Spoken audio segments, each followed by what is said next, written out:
Bonjour, j'espère que vous allez bien. Je m'appelle Rémi, je suis aquarelliste depuis plus de 15 ans. Aujourd'hui, dans cette vidéo, je vais vous montrer une astuce qui va certainement vous être utile. C'est comment éviter de salir vos couleurs à l'aquarelle. C'est la gomme mie-de-pain.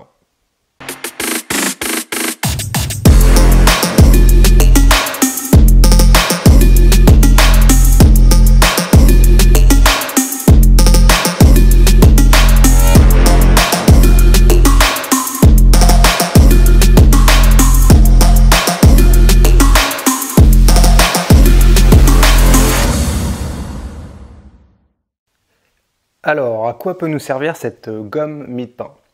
Alors déjà, la gomme mie-de-pain, donc ça se présente comme ça. C'est une gomme qui sert comme ça ou comme ça. Hein. Celle-ci, elle est bleue. Et donc c'est une gomme qui sert traditionnellement plutôt pour les techniques genre pierre noire, fusain, etc.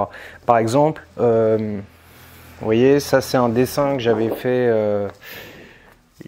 ça il y a assez longtemps, qui était à la pierre noire. Donc là, pour ce genre de technique, la gomme mie-de-pain, c'est adapté.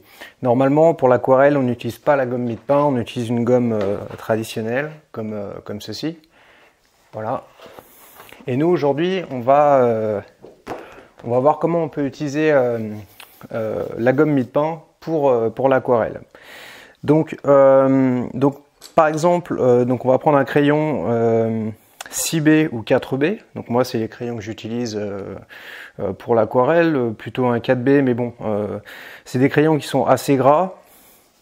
Donc là, je vais prendre un 6B, je vais faire un petit croquis, par exemple, pour vous montrer. Donc très rapide, hein, juste un petit croquis, voilà, hop. Donc là, avec une petite scène, voilà, une montagne, une barque, avec quelqu'un qui est sur la barque, comme ceci, hop. Voilà, vraiment un truc très schématique.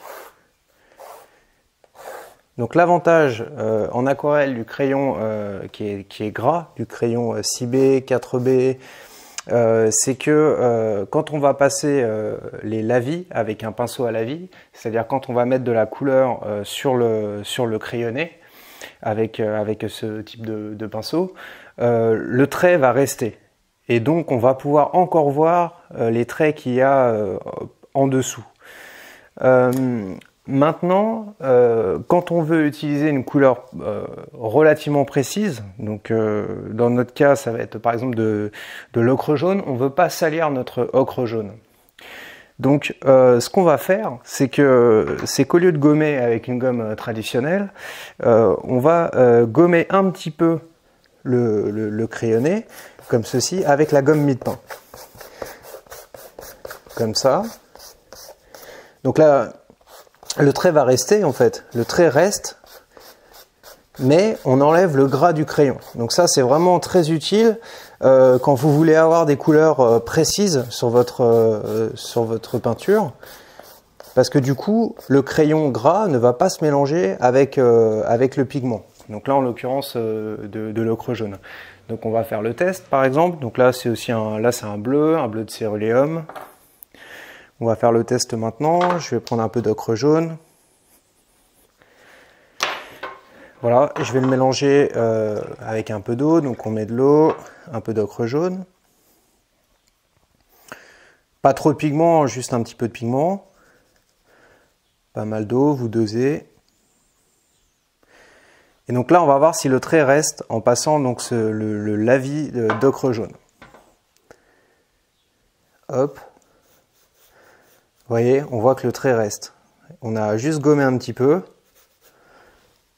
Donc on rajoute un peu d'eau.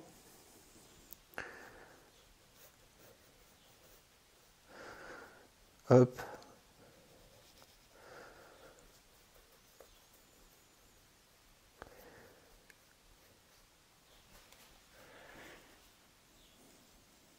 Donc voilà, c'est le gros avantage, c'est la petite astuce de gommer le crayon avec la gomme mie-de-pain. Donc ce qui fait que du coup notre couleur n'est pas salie. Elle reste assez fidèle à ce qu'elle est entre guillemets sortie du tube. Maintenant, on peut faire le test avec un autre petit dessin. Donc par exemple, hop, je refais la même chose.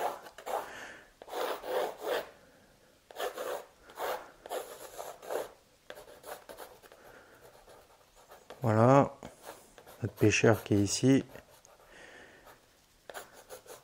Là, vraiment, volontairement, je vais bien marquer les traits.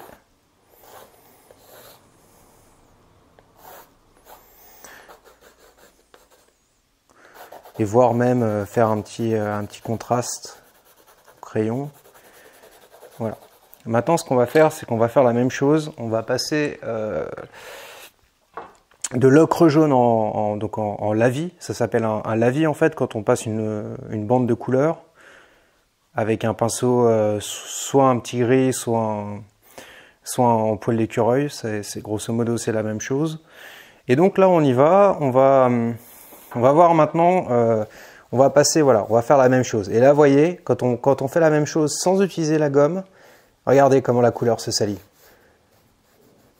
Donc là, c'est vraiment ce que je vous donne, c'est une bonne astuce parce que ça permet voilà, d'éviter ce genre de choses. Bon là, j'ai volontairement fait un petit peu de contraste, hein, mais même là, à ce niveau-là, vous voyez, là, on voit que la couleur s'est mélangée dans le crayon en fait. Et c'est ce qu'on veut absolument éviter. Donc voilà, bon, à moins que vous vouliez faire des effets comme ça, hein, effectivement c'est possible aussi, mais de manière générale, c'est vraiment une bonne astuce. Parce que si on prend un crayon 2B à la base, au lieu de prendre un 4B ou un 6B, on va prendre un crayon 2B, donc qui est moins gras que ce crayon. Mais quand on va faire notre crayonné, on va passer notre lavis et malheureusement, le trait va disparaître. C'est-à-dire qu'on n'aura plus les repères qu'on a créés au préalable. Voilà. Donc voilà, c'est vraiment ma recommandation sur ce sujet.